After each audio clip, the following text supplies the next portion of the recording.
come in. Please come in, have some tea. Hopefully you got your tea, your coffee. This is going to be the best. This is our last Transformational Tuesday, and we saved the best for last. Yes, I said that. I want to thank everyone for joining Black History Month Transformational Tuesday series. We have been celebrating Black History Month by introducing you to some very phenomenal Black women. Today, I would like to introduce you to Deputy Chief Security Officer Danielle Outlaw. DC Outlaw, thank you for graciously agreeing to participate as a guest in this informal discussion. It's absolutely my pleasure. Thank you for the invite. I'm looking forward to it. I'm excited. Yes. Well, the purpose of this interview is to describe and understand your lived experience as a woman of color in law enforcement and to learn how you navigated adversity as you rose to the top. With that, I'm going to read just a few things in your bio because it was very extensive, and hopefully we can cover some of those as we continue on. Now, Danielle Outlaw was appointed Deputy Chief Security Officer of the Port Authority of New York and New Jersey in September 2023. She is a trailblazing leader with a distinguished career in law enforcement and security. As one of the nation's foremost experts in public safety, she brings unparalleled expertise in leading complex organizations through times of transformation. Before becoming the Deputy Chief Security Officer for the Port of New York and New Jersey, she served as the Police Commissioner for the Philadelphia Police Department, the fourth largest police department in the country. And under her leadership, the department navigated some of the most challenging times in modern policing.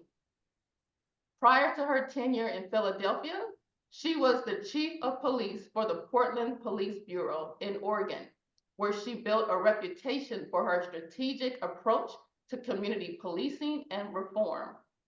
She was the first African-American woman to lead both the Philadelphia Police Department and the Portland Police Bureau, a historic achievement that underscores her role as a transformative force in law enforcement. Her career began in Oakland, California, yes, Oakland, where she spent 2 decades with the Oakland Police Department, ultimately rising to the rank of Deputy Chief. She is a sought-after speaker and thought leader. She has delivered keynote presentations on critical topics such as race and policing, women in law enforcement, de-escalation and use of force, and community trust. Deputy Chief Outlaw is also an active member of several organizations, including the International Association of Chiefs of Police and the National Organization of Black Law Enforcement Executives. And she is deeply involved in community service through her memberships in Alpha Kappa Alpha Sorority Incorporated and the Links Incorporated. So impressive. With that, I want to welcome Deputy Chief Security Officer Danielle Outlaw to Transformational Tuesday. Thank you so much for joining us today, DC Outlaw. How are you? I am well. This is absolutely my pleasure. I'm excited, and I love that it's a nice, small, intimate group. So this is great. Yes, and we are going to ask the people at the end of this, the last 15 minutes, if there's any questions that they have, to start putting their questions in the chat box. We'll look at them at the end of the time and figure out if there's some questions that we can ask you today. So with that, my first question is, being that I'm from Oakland and you're from Oakland, your Oakland PD grown from cadet, if I believe, to the rank of Deputy Chief. Can you just tell us a little bit about your law enforcement career and how it started from cadet to really Chief of Police? Sure. Actually, it's a funny story in the sense that it actually started from explorer to cadet, and then I left as a deputy. But I was dared in high school to do like a career exploration or an internship with OPD. We had to do something in between semesters. And I didn't think that OPD would select me because I was an underclassman at the time, but they did. So next thing you know, I am involved or, riding along with Officer Tim Sanchez for 2 weeks at OPD. But the reason why I say it's kind of like not funny, haha, but funny, ironic, because I didn't grow up with law enforcement in my family. So I never grew up wanting to be a police officer. Of course, I was raised to, respect authority. But as young children, I just think back of our experiences and our interactions with police, and we were afraid of the police. We were those kids that were outside playing in the street or, in the neighborhood or in the schoolyards when schools were closed and had to be home when the street lights came on. But we didn't have opportunities for positive interactions or even fellowship outside of enforcement actions with law enforcement. So the fact that, I was dared to sign up for this opportunity, this career exploration, and then the fact that they selected me for this, honestly, I think is what opened my eyes to saying, okay, well, maybe law enforcement officers isn't so bad. So during this 2 week time period, like I said, I had the opportunity to ride with Officer Tim Sanchez. He's since retired, but he's an amazing human being. Knew everything about Oakland and all the restaurants and would tell me about the history of Henry J. Kaiser and just how things came to be in Oakland. And over time, over this 2 week period, I saw the human being behind the badge. And that led me to accepting an invitation at the end of this 2 weeks when I was invited to go to an Explorer meeting. Now, this was for high school students. It's totally voluntary. You meet once a week after school. But I found myself meeting on Wednesday evenings, not only with the Explorer coordinator, but now I'm around other young people in high school who actually admired cops, who wanted to be police, and it was okay, right? So seeing that mindset shift, I think amongst young people, and seeing that it was okay to actually say, oh, or wave to a police officer, hi officer such and such, it grabbed my attention. And when I graduated from high school, they said, whoa, whoa, whoa, wait, before you leave, we have this program called the cadet program. And that was the paid part-time internship for those who were in college. And while I was an undergrad, I was a police cadet and had the opportunity to not only, wear my light blue shirt with my dark blue, uniform pants and the duty belt without the gun. But we got to work the festival at the lake and then all the other units within the police department and really just kind of see what it was like, not only to be a police department employee, but what it was like to wear the uniform, wear something that represented the Oakland Police Department and actually be out and about and engage in community. And obviously, I think it's safe to say that my perspective of law enforcement gradually changed over time because now I'm seeing more and more people as human beings as opposed to this figure that represented a system that I was afraid of. And that was from an experience that I had as a young person early in high school, just seeing interactions with people that I cared about and law enforcement, or law enforcement taking people that I cared about away from my family, and them not being home for Christmas and the holidays and other milestones. So that was the lived experience that I brought, or I would even say a bias that I brought with me as it related to police officers.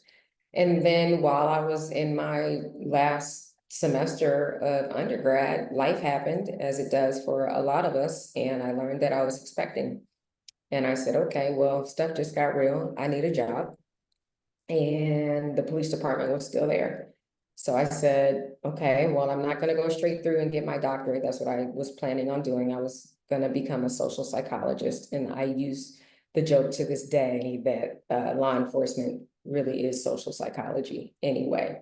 But, I needed to provide for my son that was going to be born.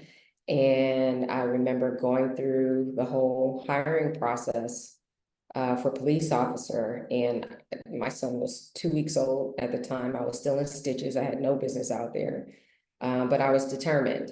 And the training that I had been receiving and the exposure that I had been receiving as a police explorer and a cadet really did help me not only get through the process, but it helped me to get through the police academy as well with the newborn son, and already being familiar somewhat with, the laws, the radio codes, the physical aspect of it, I was already ready for.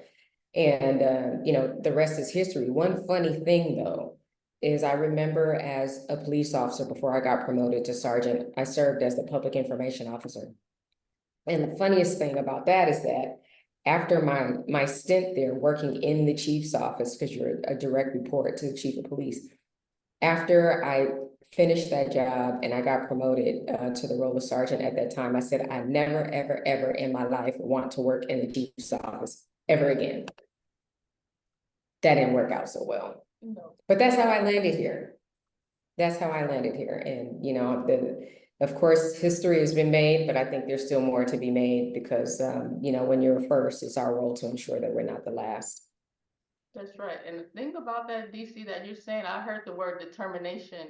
You exude and demonstrate so much determination just reading from your bio to talk about all the different things that you have already done and continue to do is telling us, especially as women and people of color, that we need to be determined whether or not we want, where we started, it doesn't matter. It's keep on going, keep pushing and being the best version of ourselves with that determination. So I thank you for that. And, Absolutely. to show a little bit of your career. Now, you are the first African-American woman to lead both the Philadelphia Police Department and the Portland Patrol Police Bureau. There has to be a great weight that has been placed on your shoulder. Like the whole world looks at you as being the very first African-American woman to do this. So I'm wondering, how have you been able to navigate adversity through being the first of these two departments? I think that's a really good question because I think folks tend to focus on just the fact that you're a first. And of course, it's a big deal, but there's a lot that comes with being a first. And, as I left Portland and took the job in Philadelphia, obviously I was already, I knew what to expect as a first. So I was a little bit more prepared than I was when I became a baby chief. I call myself a baby chief when I first became a police chief up in Portland, Oregon. But there's a few things. One, you have to be willing to accept that everyone's not going to be happy for you. So while there's a vast majority in the community that is excited to see a first and celebrate these, historical events and milestones, there are individuals that still believe, and there's a reason why we're still talking about first in this day and age, right? There are still individuals who believe that women or Black women shouldn't be in certain roles. That's just the way it is. And that's not using race to bait a conversation or gender or anything. That's just the way it is. And I'm speaking based off of facts and personal experience. And because that is the case, there are individuals who are not going to make things easy for you, meaning they'll let you go to the edge of the ledge or fall off the ledge, or, without saying, here are maybe some landmines that you might want to look out for. They might not be so helpful, right? But then there's also a huge demographic of individuals that want to celebrate and say, listen, because I know you are a first, let me do what I can to make sure that you are supported. Let me make sure that you have allies in the proper circle. Let me make sure that you have a kitchen cabinet of very close, trusted advisors so you can be successful. And I know you've done your research to come here, but let me, put you up on some of the cultural differences or what makes this particular city unique, right? So that'll happen. But the other piece, and this is so many, so multifaceted, the other piece is this. When you are a first, whether it's intentional or not, the expectations are that you are going to come in and fix the decades and decades and decades and decades of whatever it is created the problem and is now institutionalized whatever these cultural issues are. And so because I come in, I bring it, it is what it is. I've told folks I'm a mother first, right? I just happen to choose law enforcement. I've been, in law enforcement my entire adult life. This is what I know. But I'm a mother first. I'm a family member first. And I was born this way. So of course I'm a Black woman. I represent all of that. And I represent law enforcement. And people couldn't understand how I could wear all those hats at one time. They expected me they tried to put me in this box and say, okay, pick one thing. It just doesn't work that way. So, coming in, I'll use Portland as an example. When you look at Portland demographically, I remember a reporter asking me, why would you want to come work in the whitest city in the country? And she wasn't saying that, taking a jab at Portland. It's when you look at the demographics at the time when I was there, Portland was less than 6% people of color. And so that means there was a segment of that community, of that population, that legit thought I was only going to be the police chief for only Black people. It doesn't work that way, right? So I had to level set and manage expectations with them as well. It's like, look, yes, I bring my perspective as a mother. I bring my perspective as a Black woman, but I'm still law enforcement. So if you believe that, in the history of mistrust between police and community is what it is all over the world. We know that, and specifically, in the United States. But depending on where you are in the country, the relationships may be super, super strained or it needs to improve, right? But Portland at that time, was under a consent, well, they still are, but was under a consent decree for use of force against those who were in crisis. But then shortly before I arrived there was a critical incident involving a person of color. And force was used, and I'm with you, I get it, right? But I also understand why the police do what they do. I understand why police train the way we do, or how we train, or I also know how to call us out when something is wrong, right? So it's not an either or, it's a both and. And there were individuals who thought that I should automatically rule in favor of a community member if that person was Black. That's not how it works. Or if that person was a female. That's not how it works, right? I'm going to stand up for my officers, if we did the right thing. Now, I also had to level set and manage expectations with my officers. If we're wrong, we're wrong, right? In the same way, this is all out in the public, people are coming to me. The camera gets shoved in front of my face. So that doesn't mean I'm turning my back against you, officers, rank and file, right? If I'm owning up to the fact that we need to do better. But I'm also looking at this through the lens of my personal lived experiences. So, again, the expectations can be a lot in the sense that they also know, we get stuff done. Women, we get stuff done. Some men get some stuff done too, but women get stuff done. And we have to be realistic and let folks know that we're not going to fix all of these things that took decades to get to where they were overnight. And one of the challenges of being a first is that we typically get these roles when things are at their absolute worst. And if they're not turned around overnight, then it's the C and then fill in the blank, right? Told you weren't qualified or whatever it is. Whereas our counterparts get these roles when they might not even have as many qualifications that we have, or the level of experience that we have, or the empathy that we bring to the table, or the compassion, or the ability to collaborate or find different ways to get to yes, right? We have certain skill sets. It is what it is, certain interpersonal skills. And others can develop them, but we have them.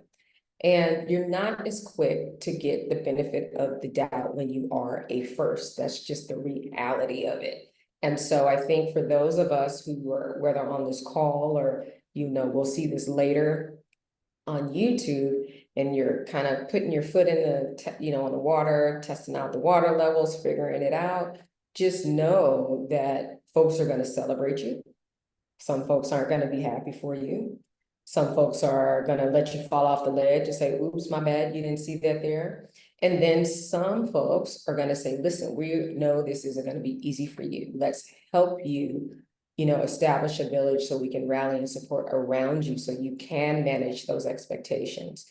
The ones that are realistic and those aren't, but because you're gonna have those different buckets of people, for lack of a better term, you have to be able to discern who's who and navigate accordingly. It's not like you can only deal with one group and not the other, because you have to make sure that you're constantly engaging with all of your stakeholders.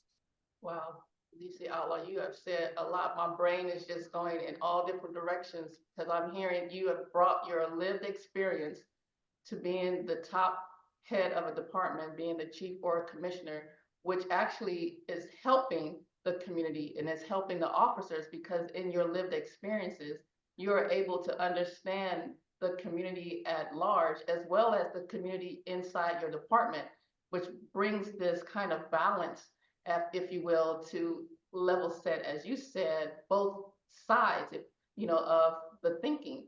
And I don't really like to call it both sides, because really we're all one community. And if we can get to that point, it would be, great for us to all know we just all want to be safe. But you also said something about those who would basically let you walk through the landmine. And there's a lot of people on here who are the first, to be the black woman or the first woman. How did you handle that pressure or the failing forward? Because in the failing forward, which is actually a good thing, when you fail forward, you learn and you move forward. Some may get stuck in that failing forward because they get stagnant. They don't want to move forward because people are looking at them, all eyes are on them, and they're like, I can't make a mistake, because as soon as I do, then they'll say, as you said, aha, see, we chose wrong. So how did you navigate that, that fear, if you will, of just pressing through all the noise of what people were saying? You can't take yourself that seriously, first off. If you go into this job with ego and all the fanfare and the celebrity, there's some good to it too. But if you go into it for only that, you're setting yourself up for failure, because that's only a very small percentage of the time. You also need to show yourself grace, right? And allow yourself to fail forward. I love how how you phrase that. Surround yourself with individuals that you can trust, that will tell you when you're about to do something dumb or you did something dumb, right? And all of that calls for you being open to hearing and listening. But for me, whether it's successful or not, it makes me feel better. From day one, I tell people, I don't know what I don't know. And I'm gonna say I'm gonna mess this up sometimes, but that's not the word that I use. I'm gonna say I'm this up sometimes. And I appreciate having you around me for that support when I do that. And to pull me to the side and say, listen, let's talk about how, or why that didn't go as well as it did. But then there's also the need to remember who you are. So before the police commissioner, police chief roles, if you saw me driving in downtown Oakland or whatever, you would have no idea what I did for a living. Okay, well, maybe, anyway, at some point in my life, you had no idea who I was outside of work, right? You know how you can look at cops, some cops, and you can tell, oh, they're a cop. They got the cargos, the haircut, the t-shirt tucked in with the belt, the tactical belt, and then the boots on a Saturday at the grocery store. That's never been me. And so because I believe I define my profession and the work that I do and how I go about my profession, and not the work defining me, it's not as soul crushing, if that makes sense. Because if this work is all you have, at some point it's going to end.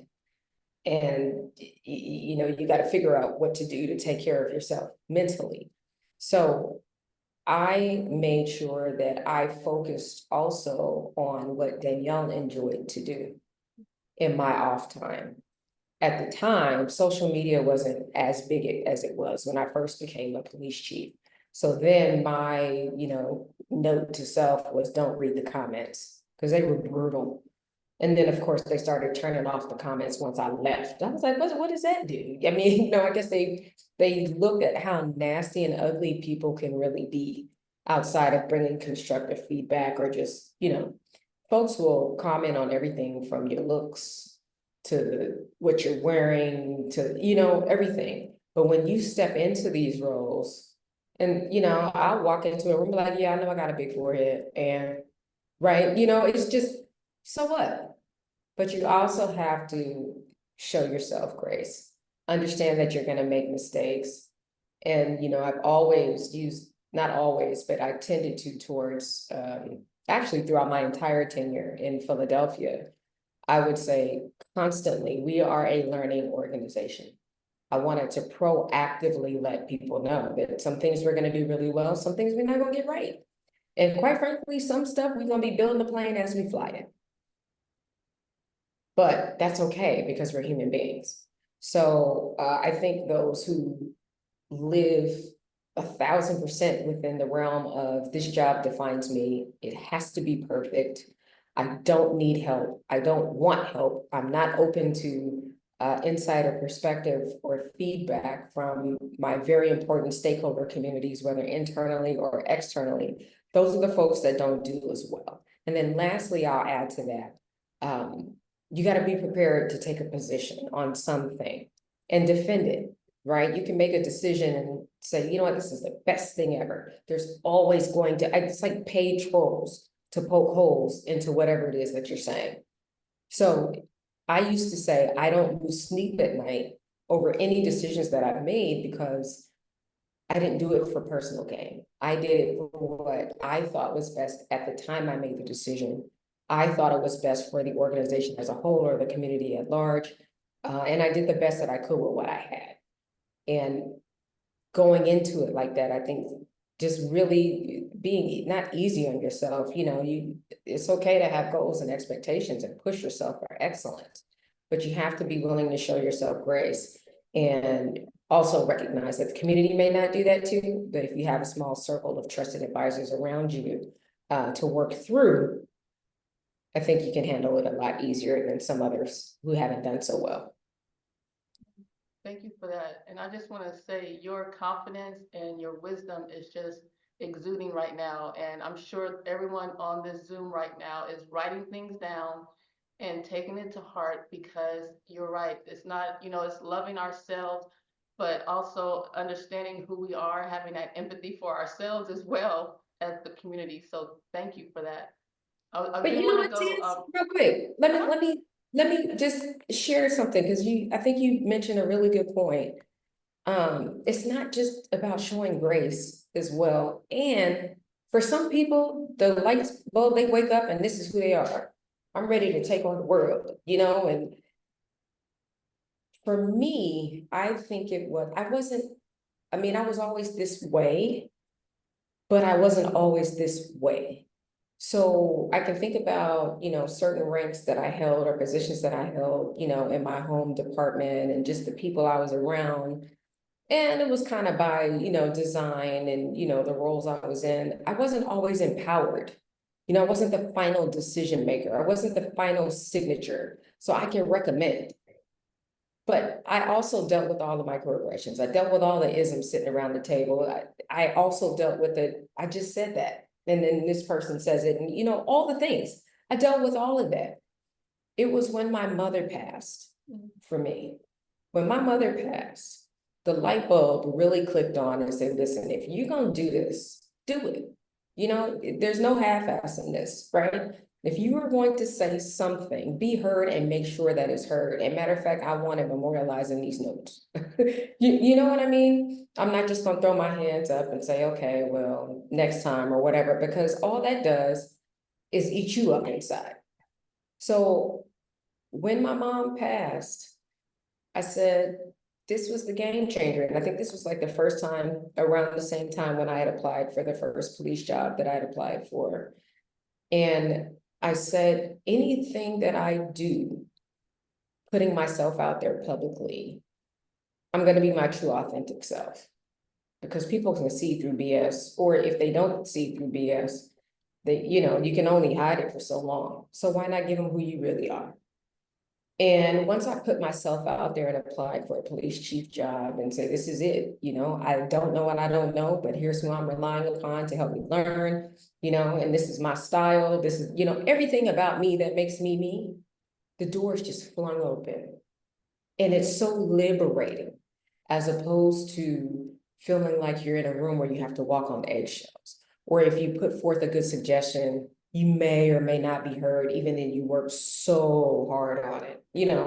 It's not that I'm saying demand not to take a no, but demand your presence, the attention in the room. When you're in a room, say something. If you're sitting around at a conference table in a meeting, don't go through that entire meeting without offering something to say. Let them know that you're there. And if it's not that type of environment where you do have an opportunity to speak out, just because of whatever that type of meeting is, do it with your presence. When you walk in that room, let them know you've arrived. There's ways to do it. You guys know what I'm talking about.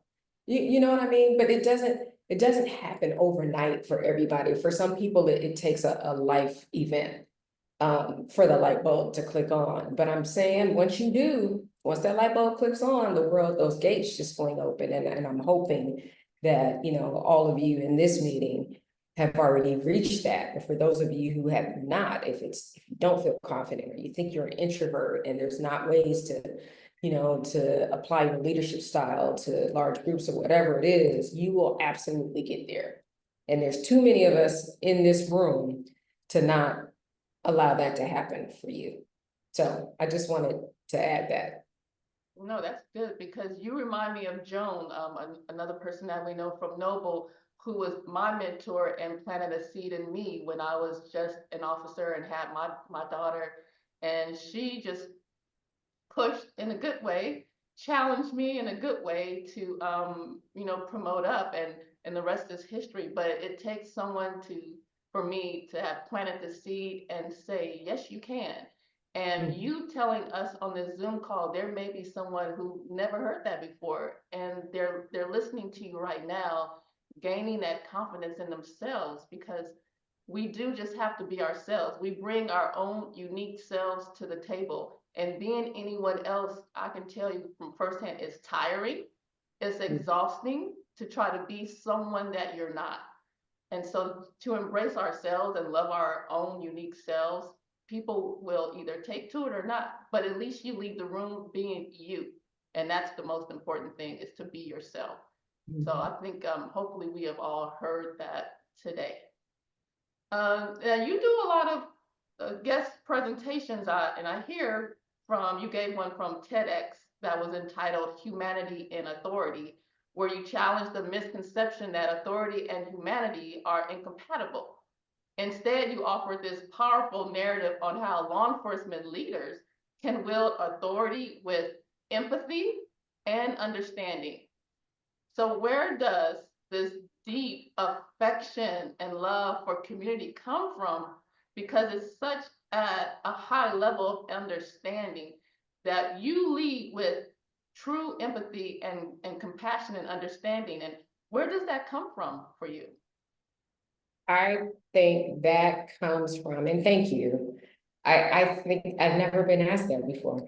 I think that comes from both my mom and my grandmother when they were living. I was just brought up in such a loving family. I had no idea we didn't have much. My generation, we all were pretty much raised like siblings because we were always at my grandparents' house. And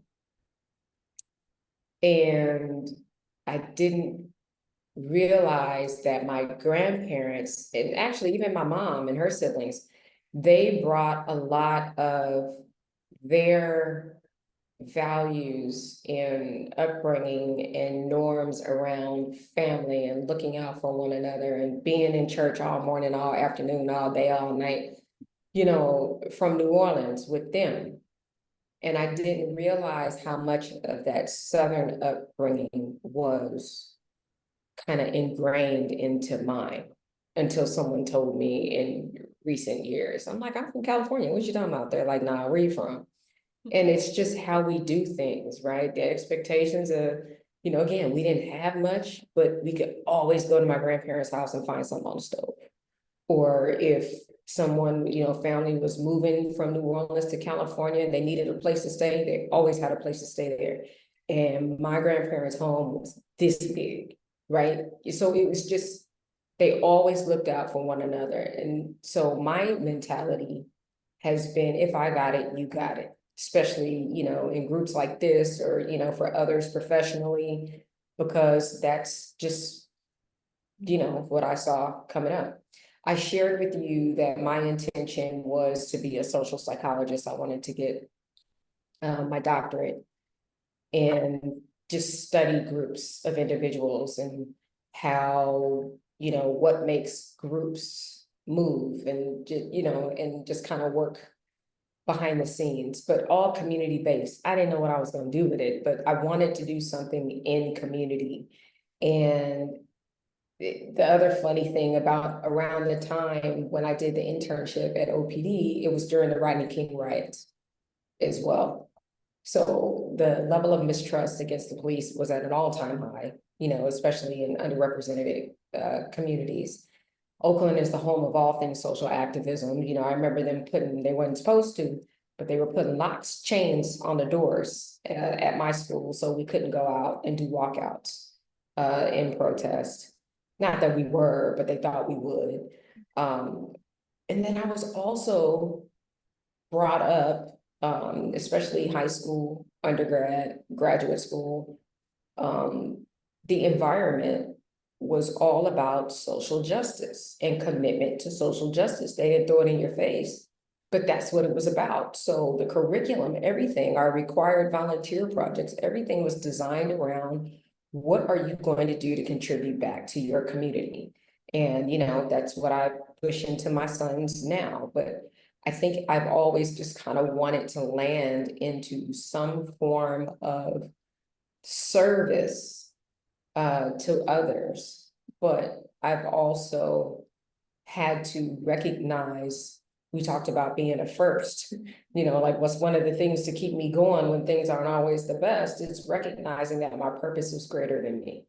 And right when I would be at a moment or a lull and say, oh my God, whose idea was it to take this and move across the country? It's cold, I'm out here shoveling snow, all the things. Something out of nowhere, a, a phrase or a young girl or an incident out of nowhere would be presented to me and remind me why I was doing what I was doing. It could be a grown man or a grown woman coming up to me in tears saying, thank you for what you do. And now I'm falling, right?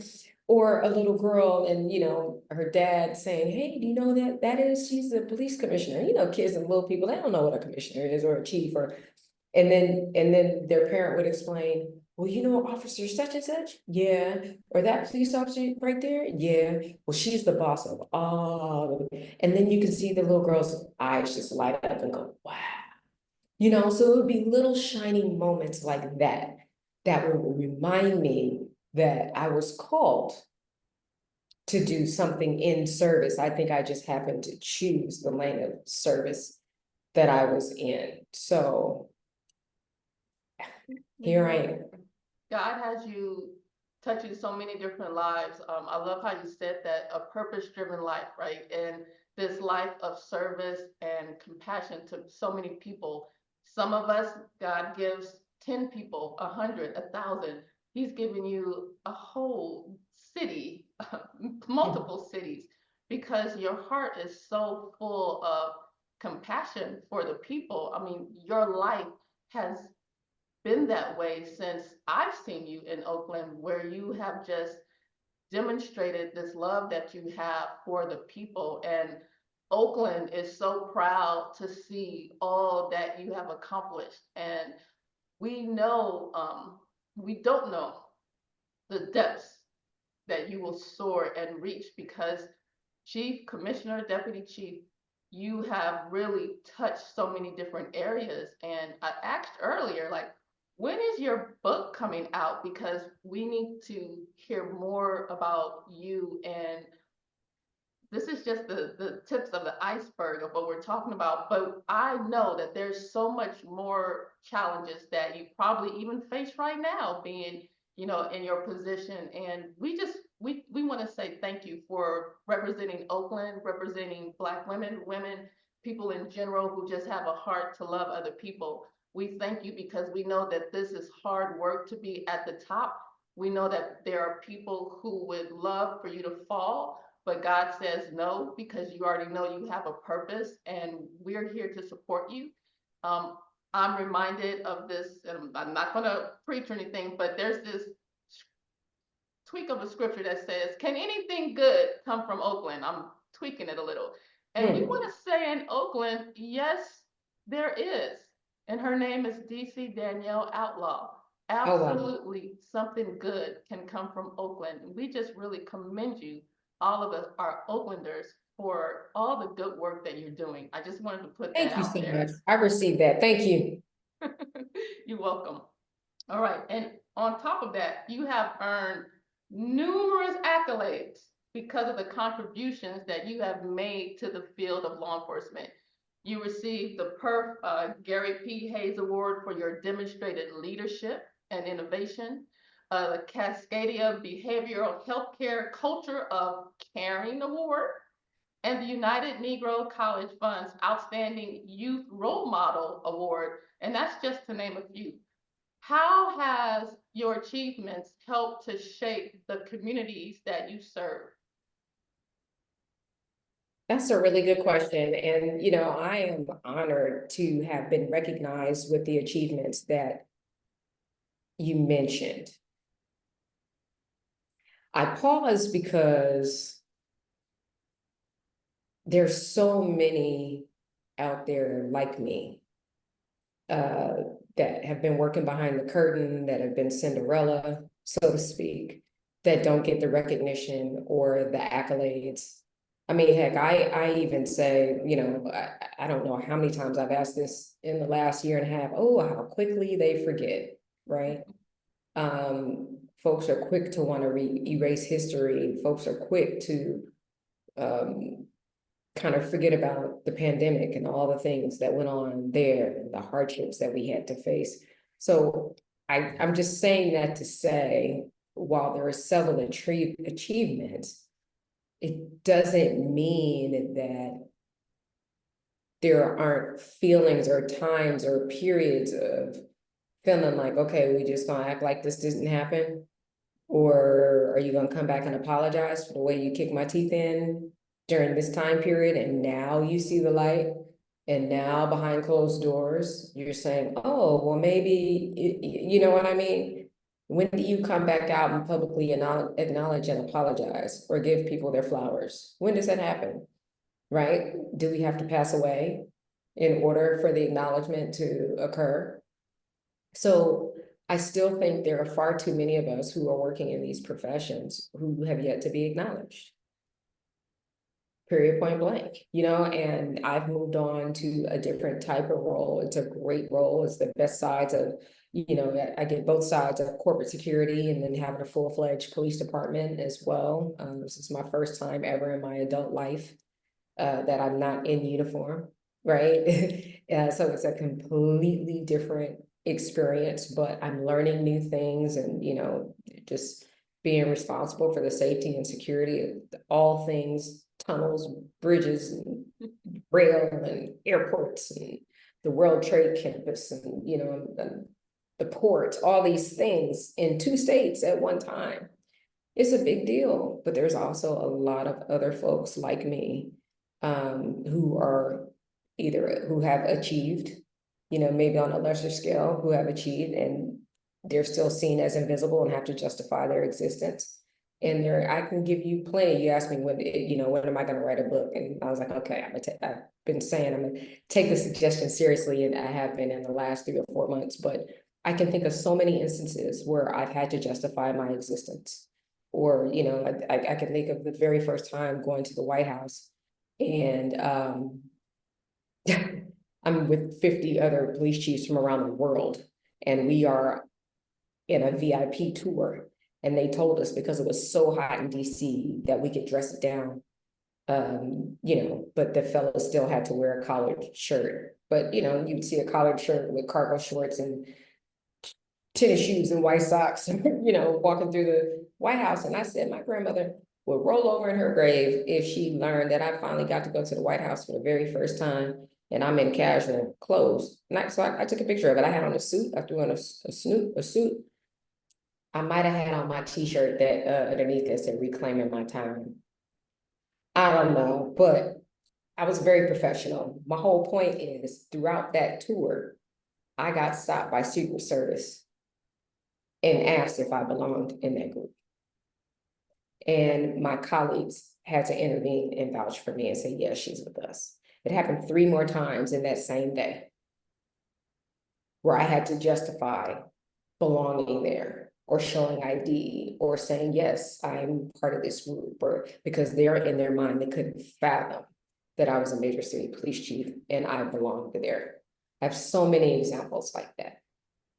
So while, again, the achievements are there, some accolades are there, it's still the day-to-day of not getting the benefit of the doubt and having to explain yet again why you should think that I belong here in this room with you.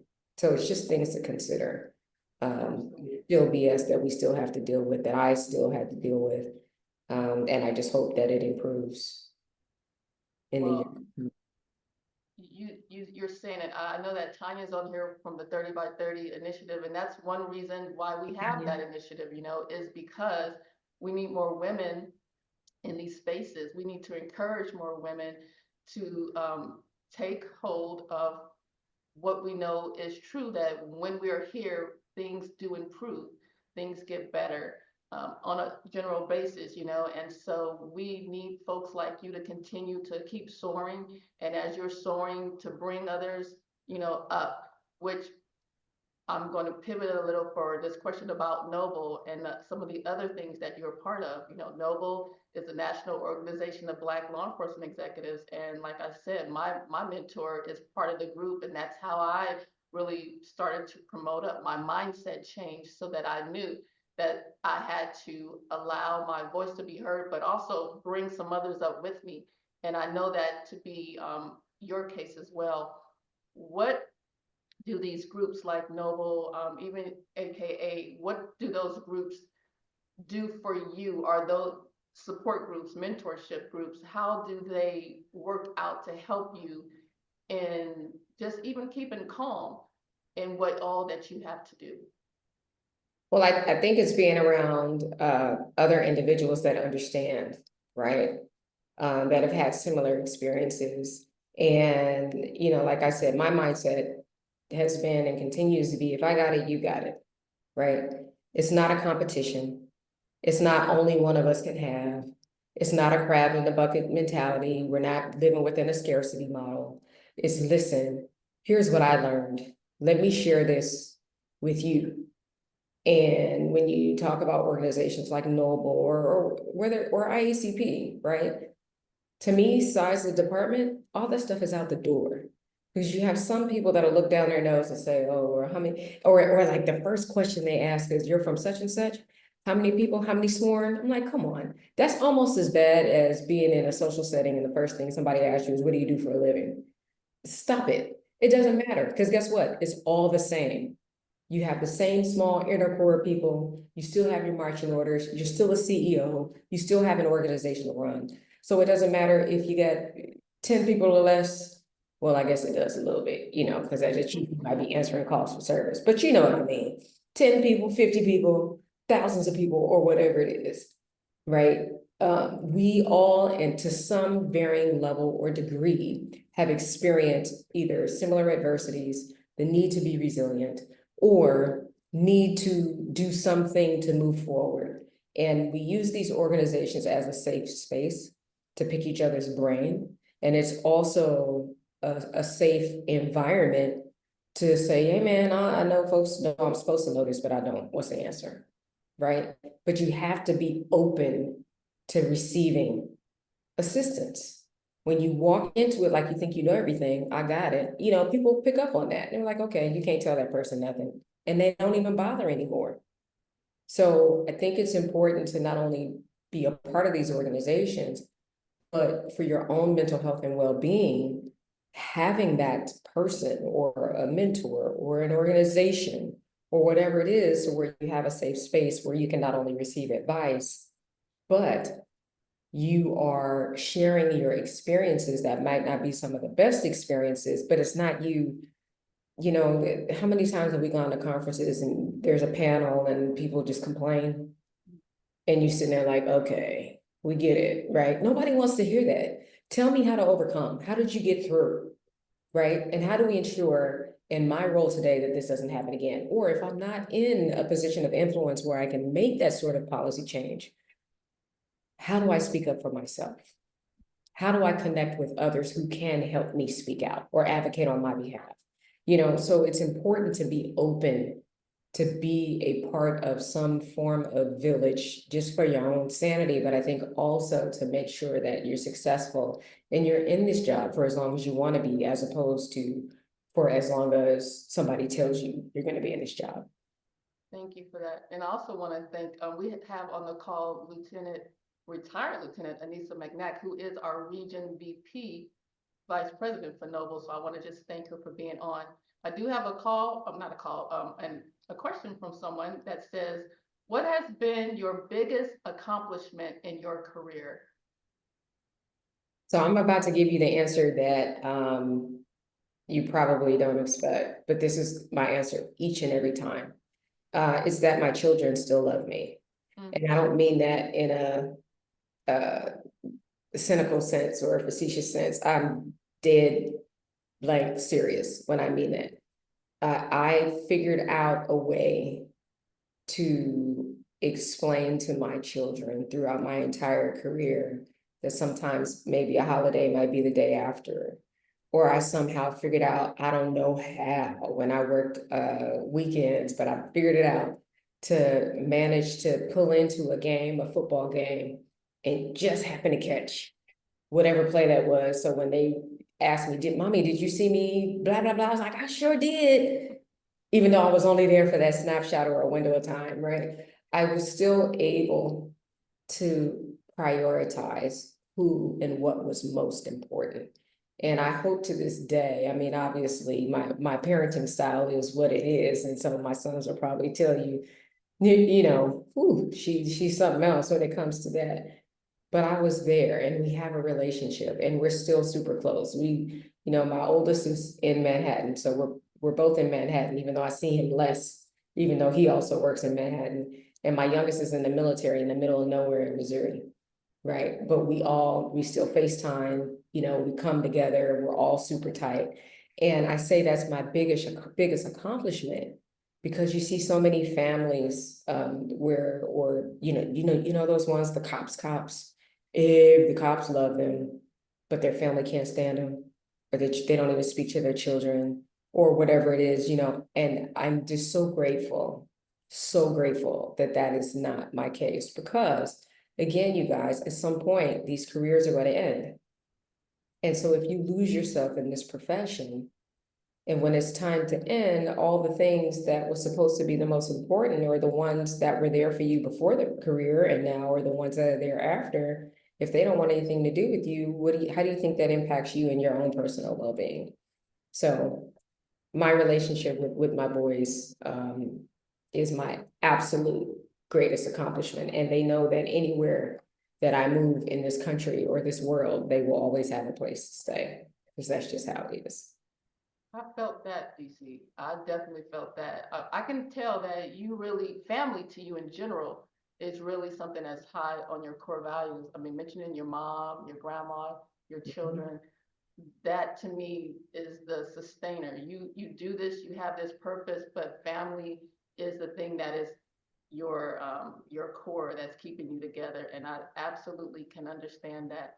I am looking to make sure we only have a few minutes left. So I'm going to ask this question and then we'll close this thing out. This is the last week of Black History Month, and I've asked everyone this question. What Black History Month person has made a significant impact on you, and how has their attributes shaped you into the leader that you are today? I don't know if it's a Black History Month person in the traditional sense. I draw so much, who inspires the inspired? And I draw so much inspiration from the folks that are out there grinding every day that don't get the recognition. It's the boots on the ground, whether you're talking about professionally, it's the folks with the lived experience that are out there doing everything that they can in their way to impact gun violence, right? I've seen it firsthand, and I've seen some of the worst in Philadelphia, right? And I can close my eyes and think of individuals who do it for free, right? But because they care so much about the individuals in their community and they don't want them to end up down the path that they went down, they're out there on the grind every day. That inspires me, right? Because we do this for a living. And if it's a nice little, right? We made a nice little decent living. But this for pay. You got people doing this for free because they care that much. Then you have the people, out in the community again. This is your everyday average people that's just trying to keep the lights on in the house, who's being told no every day, that the doors are closing in their face every day, and they still keep on for whatever it is that motivates them. So it's not, obviously it's the individuals that, knock down the walls and the doors for us historically, so folks like us can sit in these seats. But it's also the day-to-day people that are often forgotten about, that keeps the world running, that we often take for granted. I draw inspiration from them because without them, we wouldn't be able to sit in these seats. Wow. Thank you for that. Thank you so much. And thank you for being a part of Transformational Tuesday, because you are a transformational leader, as we already knew. And the words of wisdom that you brought to us today is going to really just permeate throughout this whole week as we keep moving forward. You talked about resilience and really having grace for ourselves, loving ourselves, and being our own unique selves. And I thank you for being from the Bay, and for just soaring and allowing your unique self to be a part of this Zoom call and touching so many lives on that Zoom call today. I know there were so many people that was touched by your presence. So I want to give you the last say to the people of Zoom. This is our last Black History Month. You're it, DC Outlaw. So what do you have to say to the people? No pressure. Keep on, just keep doing it. And there are gonna be people who question you. There are gonna be people who say you're not enough. There are gonna be people who don't give you the benefit of the doubt. There's gonna be adversity. So what? Keep doing it, because we have to ensure. And for those of you on the call that have already reached the pinnacle of your careers, what are you doing to ensure that you're bringing up the next generation? Because at some point, we all want to be on our porches in our rocking chairs thinking about absolutely nothing. We can't do this forever. What are we doing to pour into the next generation of leaders? What are we doing to tell them and model for them that it's okay to be your true authentic self, to be strategic, to ask questions, to admit that you don't know what you don't know, and to continue to build into yourself and invest in yourself so that you can be ready when someone taps your shoulder, instead of saying, okay, well, I got to go back and get ready, right? So I'm at a point where I want to pour into others as I do, because I know there's a finish line somewhere. What are we doing, those of us in this group, what are we doing to ensure that we're doing the same thing, not just for individuals, but for organizations and groups, aggregates of individuals as a whole? What's our contribution? So keep at it. Keep at it. Because I'm about to be done in a little while. No, you're not. Keep at it.